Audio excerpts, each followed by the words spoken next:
Hey guys, welcome back. I am going to be making several things this week with be making different types of homemade bread. So I thought this would be a great time to bring you along and make some different types of breads together. So today I'm going to be making some homemade garlic knots to go with a tortellini soup that I'm making this evening. So I'm going to bring you along this evening and show you how I make my homemade garlic knots. These are so simple and easy to do. This is actually my kids' recipe that they brought home from a homeschool class that was like a, from their co-op that was a home ec class. And they brought home this garlic knot recipe several years ago. They make it by themselves in 10 minutes. And then it takes about 15 to 20 minutes in it to cook. Super simple. You do not need any out of the way ingredients. These are all ingredients that you will most likely already have on hand. So I'm excited to share this fun recipe with you. And then throughout the week, I'm also going to be sharing with you how to make French bread loaves and how to make flour tortillas, homemade flour tortillas, and how to make homemade loaf bread for like sandwich bread. And we'll see what else. I just thought we would go ahead and make a entire video series over going over different types of bread. So for these videos, because I want these to be super simple, I want anybody to be able to make this, I'm just going to be using just all-purpose flour. But if you have wheat berries and you want to use freshly ground wheat berries, if you want to grind your own wheat for this, you could do that too. But I'm just going to be going with the all-purpose flour that you can get at the store for cheap as a way to encourage you. This is a great way to save money at the store instead of buying a bunch of pre-made breads. It is so cheap to make your own homemade breads at home. This is just, it's stupid simple, and it's going to be so easy, and it's fun, and it's going to save you a lot of money. So let's get into this and let's make these homemade garlic knots. Okay, so let's go over what we are going to need to make these garlic knots. For the actual dough, all that you're going to need is some all-purpose flour, whatever type you want, or like I said, if you have wheat berries and you want to grind your own wheat, that's fine, but just for the simplicity of it all, we're going to go with all-purpose flour. Today, we're going to need salt of some sort. We're going to need sugar. We are going to need rapid rise yeast, some type of yeast. I'm using this instant yeast rapid rise, okay? And we're going to need some warm water, and that is all that you're going to need to make the dough. Flour, sugar, salt, yeast, and water. So cheap. This is like, you can make a whole set of these for probably less than $1. The butter is probably the most expensive thing that you're going to use. So then to top our garlic knots with, after they're made, they've cooked, then you come out and you will baste them with a garlic butter. And I'll be using a whole stick of butter because we really love very buttery garlic knots. But you could easily get by with half a stick of butter if you want to save some of your precious butter. And then I have minced garlic. Some minced garlic that I just made from my garlic that I dried a few months ago. But so if you have minced garlic, that's great. It's going to make it very garlicky. But if you don't have minced garlic, not a problem. Just use garlic salt or garlic powder, okay? So butter and garlic are the two things that you're going to need to top your garlic knots with. So super simple, not a lot of ingredients. I'm sure you have most of these on hand. I also wanted to just say that to put your garlic knots on, I'm going to be using a cookie sheet with parchment paper over the top of it so that they don't stick. That's not necessary. I've cooked these on cast iron and all sorts of other ways, but today I'm going to be using a cookie sheet with some parchment paper over it. You could just you could use a cookie sheet without parchment paper, or a mat, or whatever you have, okay? And the second thing that you need to go ahead and do is go ahead and preheat your oven at 400.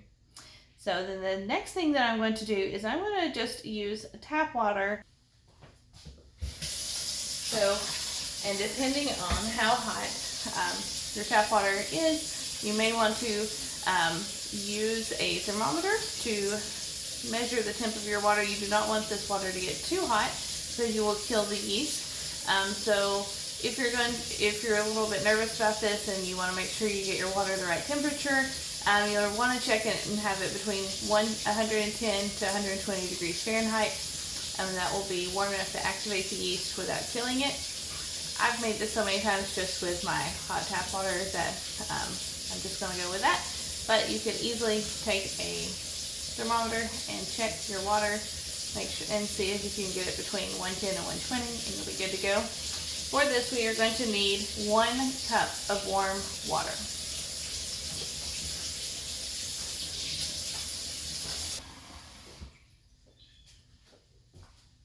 Okay, so I have my cup of warm water here. Okay, so I have my warm water. I have 1 cup of warm water. And to my cup of warm water, I'm going to be adding in either 1 package of instant yeast, if you have just the little square packages. If you have yeast like this, it will be 1 tablespoon.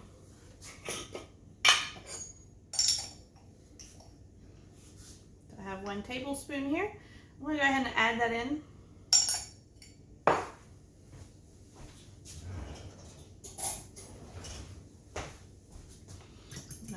Just get around here and let that sit for a minute while I measure out my flour. So 1 cup of warm water, 1 tablespoon of yeast. I'll put that to the side. To our bowl, we are going to add 2½ cups of flour.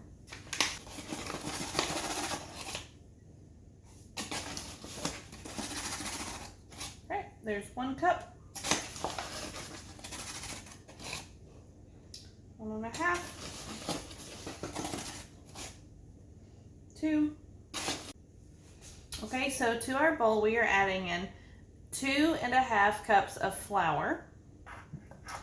And then to our flour, we are going to be adding 1 tablespoon of sugar,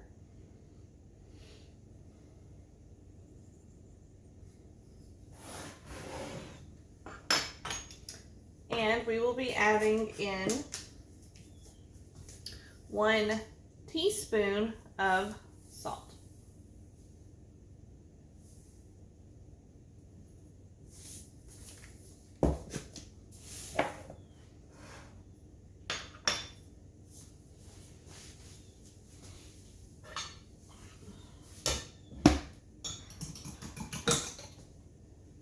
Okay, now that I have my sugar, salt, and flour in my bowl, now I'm going to add in my yeast and water. I'm just going to take my fork and I'm going to stir this up.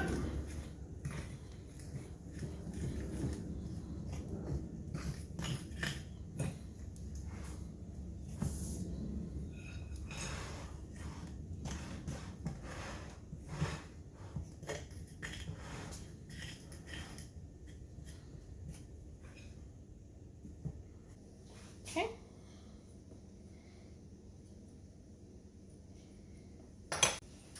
Okay, so now that I have this mixed up, looks like that, I'm just going to get in here with my hands and I'm going to really start to make a dough ball.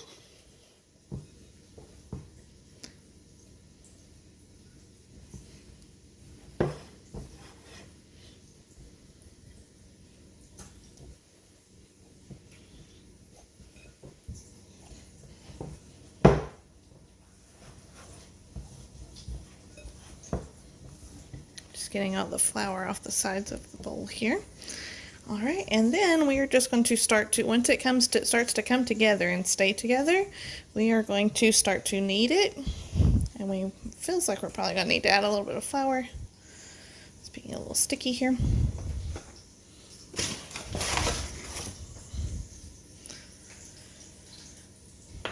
Okay, so when I'm kneading this, I'm taking a corner, pulling it to the middle, pushing down, flipping it, pushing, flipping, and pushing down. This does not have to be anything, any type of particular way. We are just getting all of our ingredients incorporated well. Okay, to make sure that you can see my hand here. Okay. So as I work this dough, I do continue to add in the tiniest amount of flour sprinkled over the top of it. That is just to make this dough easier to work with, so it's not sticking to my hands continually. You'll notice the longer you work it, sometimes the stickier it will get over and over, and that's when you will need to add in. I'm probably only adding in a teaspoon to a tablespoon's worth of flour each time. You do not want to start out adding in too much flour all at once, or your dough will be dry. So I am flipping it like in half, folding it into itself like in half, pushing down on that, and then flipping the dough over, kind of move in a clockwise fashion. It doesn't have to be anything in particular for this type of dough, but what we're doing is incorporating all this. What we're going for, and when you know that it will be finished, is whenever it gets to a point where it is, it feels smooth. It feels like you can roll it out or stretch it without it just breaking apart. It's not too dry. It's also not too wet. It's not sticking to my hands anymore. And it'll just feel like a pretty smooth ball of dough. It takes me about 5 minutes of working the dough to get it to the desired consistency. And then you'll just have a little ball of dough left over. It looks like this. And we don't have to let this rise or anything. That's what we're going for. This does not need to rise or anything. We're just going to take this, we're going to divide it up and quarter it, and then we're going to make our garlic knots with it. Okay, I'm going to cut it in half. Then we're going to cut that in half again. So we have 4 pieces, and then I'm going to cut each one of those in half again.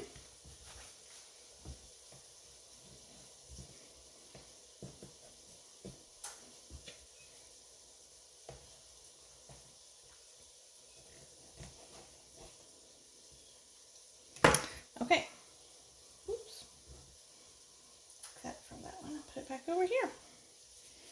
Okay, so each one of these is going to become a garlic knot. So we are going to take it, and you're going to roll it out in your hand just like you did with Play-Doh as a kid, and make like a long piece of dough.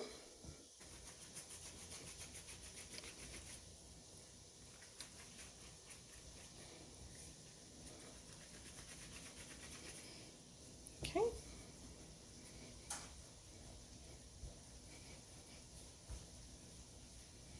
Okay, so we have a piece about 9 inches long, and then I take it, we make a crisscross here, and I tuck one piece under, and that is going to be our little garlic knot.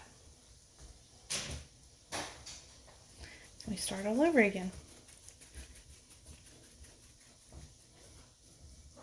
Roll it out. So like I said earlier, this was a recipe that my kids brought home from a homeschool home ec class, and we held on to it because we love them so much, and now we make them all the time. Sometimes we make these, spaghetti night. We will make those to go with some spaghetti or lasagna. We make them sometimes if we're making pizza, which is also something else I forgot to mention at the beginning of this video, but I will be sharing a very simple and fast homemade pizza crust recipe that is delicious. I'll be sharing that as well as part of this bread making series. And also I wanted to throw in there that I'm making garlic knots with this, but you could just make breadsticks with this as well. Whenever you get to the point where you have your dough rolled out, you could just leave them in the breadstick form like they are right now, and then go ahead and cook those, and then put your butter and garlic and Parmesan on top of them as a breadstick instead of going this extra step and tying them into knots. I just think the garlic knots look fun, and but really they would taste the same whether you made this as a garlic knot or if you made it as breadsticks. And the other thing is if you have kids or grandkids, this really is a easy recipe to let them help make something in the kitchen. They will love rolling out this dough and tying it in knots. So if you have kids, have grandkids, you can let them make this and help out in the kitchen as well.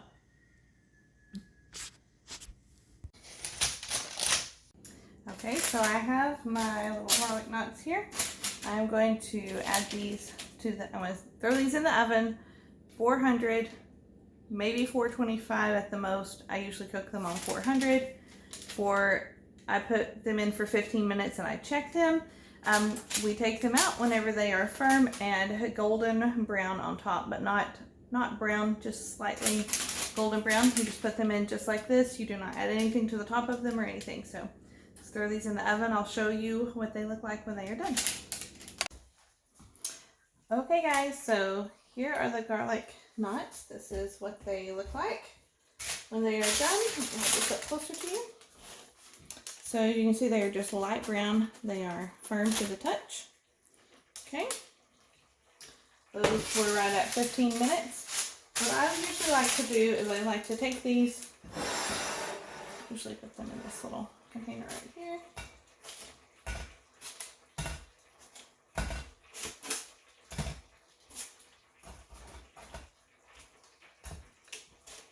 Put them in there. And then I also have a whole stick of melted butter. Once again, you don't have to use a whole stick. You could use a half.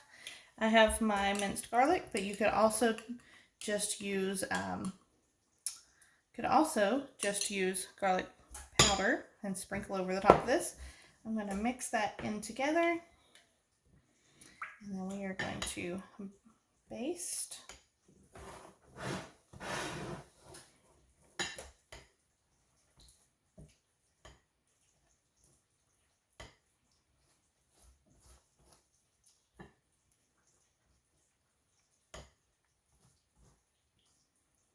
We're going to baste our garlic knots just like that. We're going to get plenty of butter on them.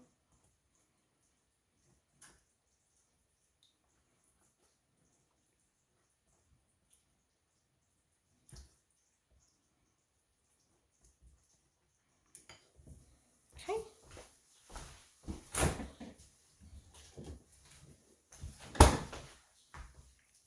And if you wanted to add some Parmesan cheese to the top, you can do that too.